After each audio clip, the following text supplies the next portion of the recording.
बिस्मिल्लाहिर्रहमानिर्रहीम अस्सलाम वालेकुम dear students, hope you all are doing well. उम्मीद है आप सब लोग खैरियत से होंगे।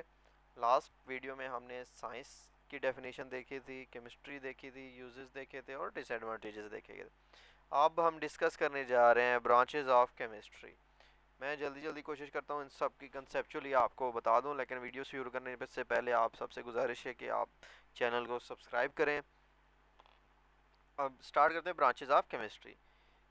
इसको पहली दफ़ा रीड करते हैं। It is the fact that we live in the world of chemicals. ये हकीकत है कि हम केमिकल्स की दुनिया में रहते हैं। We all are depend upon different living organism which require water, oxygen और carbon dioxide for their survival. हम सब डिपेंड करते हैं मुख्तलिफ लिविंग ऑर्गेनिजम्स पे, पौधों पे, जानवरों पे हम डिपेंड करते हैं, इन्हसार करते हैं। और वो जानवर डिपेंड करते हैं किन चीज़ों पे? जानवर या पौधे डिपेंड करते हैं पानी पे, ऑक्सीजन पे, कार्बन डाइऑक्साइड पे, अपने उनके ज़िंदा रहने की। ऐसी बात है, अगर जानदार ये जो जानवर हैं और पौधे हैं ये ख़त्म हो जाएंगे तो ऑटोमेटिकली इंसानी ज़िंदगी भी ख़त्म हो जाएगी, क्योंकि खाने पीने के लिए कुछ नहीं होगा। तो हम डिपेंड करते हैं जानवरों या पौधों पे, और जानवर और पौधे डिपेंड करते हैं वाटर, ऑक्सीजन, कार्बन डाइऑक्साइड पे। हम वाटर, ऑक्सीजन पे हम भी डिपेंड करते हैं, कार्बन डाइऑक्साइड पे, इन तीनों पे। लेकिन जितने भी लिविंग ऑर्गेनिज्म है वो तीन चीज़ों पे डिपेंड करते हैं, इन्हीं तीन चीज़ों पे भी डिपेंड करते हैं। Today chemistry has a wide scope in all aspects of life and is serving the humanity day and night. आजकल जो केमिस्ट्री है उसका बहुत ज़्यादा स्कोप है। वो हर आस्पेक्ट में इंसानी जो ज़िंदगी है या ह्यूमैनिटी है, इंसानियत है, उसकी मदद कर रही है दिन रात। Chemistry is divided into following main branches. Chemistry को इन ब्रांचेस में तकसीम किया गया। अब ये आ गई हैं ब्रांचेस केमिस्ट्री की। सबसे पहली ब्रांच है physical chemistry. Second one is organic chemistry, then inorganic chemistry, biochemistry, industrial chemistry, nuclear chemistry, environmental chemistry और एनालिटिकल केमिस्ट्री। ये 8 ब्रांचेस हैं केमिस्ट्री की। इनको अब हम डिस्कस करते हैं एक एक करके। सबसे पहले है physical chemistry. Physical chemistry is defined as the branch of chemistry that deals with the relationship between the composition and physical properties of matter along with the changes in them। जैसा कि नाम से ही जाहिर है कि फिजिकल फिजिकल कोई ना कोई फिजिकल प्रॉपर्टीज़ होंगी इसकी। ठीक है, जो फिजिकल प्रॉपर्टीज़ और कंपोजिशन के रिलेशनशिप में की रिलेशनशिप की स्टडी को फिजिकल केमिस्ट्री कहते हैं। दोबारा पढ़ते हैं। Physical chemistry is defined as the branch of chemistry that deals with the relationship between the composition and physical properties of matter. मतलब कि कंपोजिशन अगर हम बढ़ा दें या कम कर दें, उसका फिजिकल खसूसियात पे क्या असर होगा, इसकी स्टडी को हम फिजिकल केमिस्ट्री कहते हैं। The properties such as structure of atoms or formation of molecule, behavior of gases, liquids and solids, and the study of the effect of temperature or radiation on the matter are studied under this branch। अब ये जो सारी चीज़ें हैं, कौन कौन सी? Structure of atoms, atom जो है उनका स्ट्रक्चर किस तरह का होगा, या फॉर्मेशन ऑफ मालिक्यूल्स, जो मालिक्यूल बनते हैं आपस में रिएक्ट करके।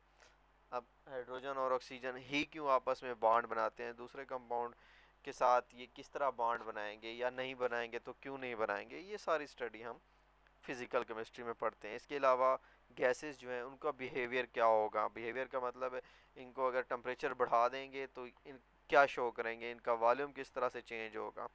ठीक है, प्रेशर कम करने से या बढ़ाने से इन पे क्या चेंजेस आएंगी। इसी तरह लिक्विड और सॉलिड्स हैं, इनके ऊपर हम डिफरेंट कंडीशन अप्लाई करेंगे तो उसके लिहाज से ये क्या इफ़ेक्ट होगा। इनका इफ़ेक्ट ऑफ टेम्परेचर आपको भी बताया कि टेम्परेचर का इन चीज़ों पे क्या इफ़ेक्ट होगा, या रेडिएशन है। ठीक है, इन रेडिएशन का, टेम्परेचर का, इन सब चीज़ों का क्या इफ़ेक्ट होगा किसी भी मैटर पे, इसकी स्टडी को हम फिजिकल केमिस्ट्री कहते हैं। नेक्स्ट है जी ऑर्गेनिक केमिस्ट्री। ऑर्गेनिक, ये आपने अगर ऑर्गेनिक का लफ्ज़ जहाँ पे आ जाए तो आपने ये नेचुरल की फ़ोटो याद रखनी है। नेचुरल, ऑर्गेनिक का मतलब यही है कि कुदरती, नामियाती। Organic chemistry is the study of covalent compounds of carbon and hydrogen and their derivatives. Organic chemistry basically है क्या? ऑर्गेनिक केमिस्ट्री में हम कार्बन और हाइड्रोजन और उनके डेरिवेटिव्स की स्टडी करते हैं। डेरिवेटिव से क्या मुराद है? डेरिवेटिव से मुराद वो कंपाउंड है जो कार्बन और हाइड्रोजन से बने हुए हों, कार्बन और हाइड्रोजन को मिला के बने हों। मीथेन है, इथेन है, प्रोपेन है, एल्डिहाइड है, कीटोन है, ये सारे जो हैं कार्बन हाइड्रोकार्बन से मिलकर बनते हैं, इसलिए इन्हें ऑर्गेनिक केमिस्ट्री में स्टडी किया जाता है। अब बेसिकली होता क्या है कि जो जितनी भी कुदरती चीज़ों से बनाई हुई चीज़ें हैं, बनी हुई चीज़ें हैं, उनको हम ऑर्गेनिक कंपाउंड्स कहते हैं। कुदरती चीज़ों से मतलब लिविंग ऑर्गेनिज्म, जो पहले जिस तरह से कहते हैं प्लांट और एनिमल्स ज़मीन के अंदर कई अरसे तक दबे रहे, जिसकी वजह से वो चेंज हो गए ऑयल और गैसेस में। अब उन ऑयल और गैसेस की स्टडी क्या होगी? ऑर्गेनिक केमिस्ट्री होगी, ऑर्गेनिक कंपाउंड्स होंगे वो। ठीक है, इसी तरह जो नेचुरल चीज़ें हैं उनकी स्टडी ऑर्गेनिक कंपाउंड है। ऑर्गेनिक कंपाउंड्स अक्कर नेचुरली, कुदरती तौर पर पाए जाते हैं, and are also synthesized in laboratories, laboratories में भी बनाए जा सकते हैं। Organic chemists determine the structure and properties of these naturally occurring as well as synthesized compound. अब जो ऑर्गेनिक केमिस्ट होते हैं उनका काम ये होता है कि वो इनकी स्ट्रक्चर का बताएं कि ये किस तरह के स्ट्रक्चर रखते हैं और उनकी प्रॉपर्टीज़ खसूसियात क्या हैं, और उनको वो चाहे नेचुरली कुदरती तौर पर पाए जाते हैं या वो बनाए गए हैं, दोनों केसेस में केमिस्ट का ये काम है उनकी प्रॉपर्टीज़, स्ट्रक्चर, ये चीज़ें बताए। Scope of this branch covers petroleum, petrochemicals and pharmaceutical industries. अब ये जो ऑर्गेनिक केमिस्ट्री है ये कहाँ कहाँ पे इस्तेमाल की जाती है? पेट्रोल में, आपको भी बताया कि पेट्रोल जो एक्सट्रैक्ट किया जाता है क्योंकि वो ऑर्गेनिक है इसलिए वो ऑर्गेनिक केमिस्ट्री में आ जाता है। पेट्रोकेमिकल के जितने भी कंपाउंड्स हैं, फार्मास्यूटिकल इंडस्ट्रीज़ है, ये सारी ऑर्गेनिक केमिस्ट्री में काउंट की जाती हैं। नेक्स्ट है जी इनऑर्गेनिक केमिस्ट्री। अब नामियाती कीमिया या ऑर्गेनिक केमिस्ट्री अभी मैंने आपको बताया कि जो जिंदा चीज़ों से हासिल की गई हो। इसका उलट जो है वो है इनऑर्गेनिक केमिस्ट्री। इनऑर्गेनिक केमिस्ट्री में हम उन चीज़ों को स्टडी करते हैं जिसमें हाइड्रोकार्बन ना हो, हाइड्रोजन और कार्बन के डेरिवेटिव्स ना हो। ठीक है, हाइड्रोजन और कार्बन के डेरिवेटिव्स जो हैं वो हाइड्रोकार्बन जिनको कहते हैं वो होते हैं ऑर्गेनिक में। इनऑर्गेनिक में इनके अलावा बाकी सब चीज़ों की स्टडी इनऑर्गेनिक में काउंट की जाती है। Inorganic chemistry deals with the study of all elements and their compound except those of compounds of carbon and hydrogen, hydrocarbons and their derivatives। अभी आपको बताया कि ऑर्गेनिक में हम हाइड्रोकार्बन की स्टडी करते हैं, इनऑर्गेनिक में हम हाइड्रोकार्बन्स के अलावा, हाइड्रोकार्बन और उनके डेरिवेटिव के अलावा हर चीज़ की स्टडी करते हैं। It has application in every aspect of the chemical industry such as glass, cement, ceramics and metallurgy. Metallurgy में हम एक्सट्रैक्ट करते हैं मेटल्स को फ्रॉम देयर ओर्स। अब ये आप लोगों को एक पत्थर नज़र आ रहा है, इसके अंदर ये ग्रीन ग्रीन कलर जो है ये एक मेटल है, इसको हमने निकालना है, इस पत्थर से अलहदा करना है, तो वो मेटलर्जी वाले वो काम करते हैं।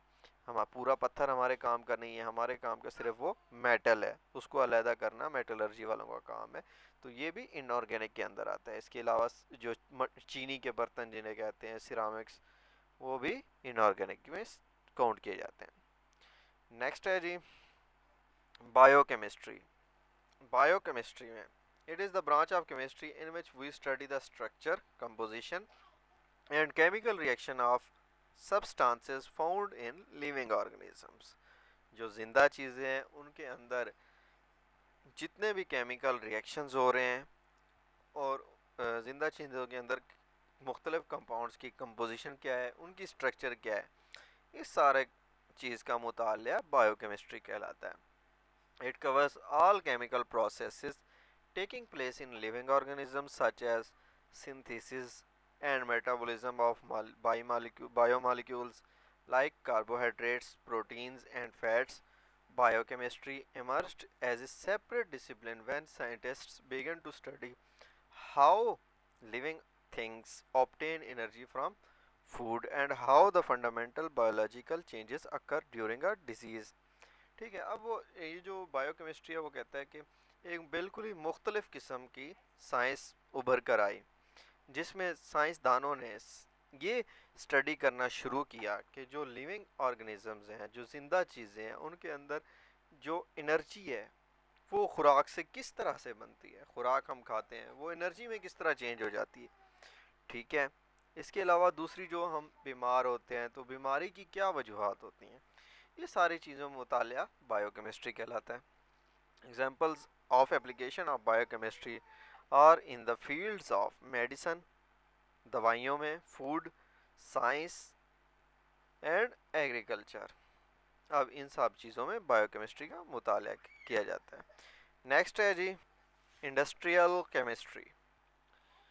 Industrial chemistry, the branch of chemistry that deals with the manufacturing of chemical compounds on commercial scale is called industrial chemistry. Commercial scale वो scale होता है मतलब कि जिसकी requirement के मुताबिक प्रिपरेशन, मतलब यह है कि जितनी डिमांड है दुनिया में उस हिसाब से प्रिपेयर करना, कमर्शियल स्केल पे प्रिपेयर करना कहलाता है।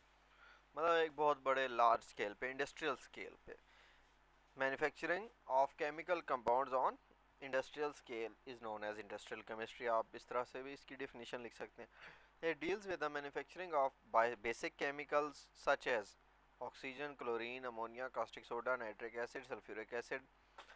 These chemicals provide the raw materials for many other industries such as fertilizers, soaps, textiles, agricultural products, paints and paper।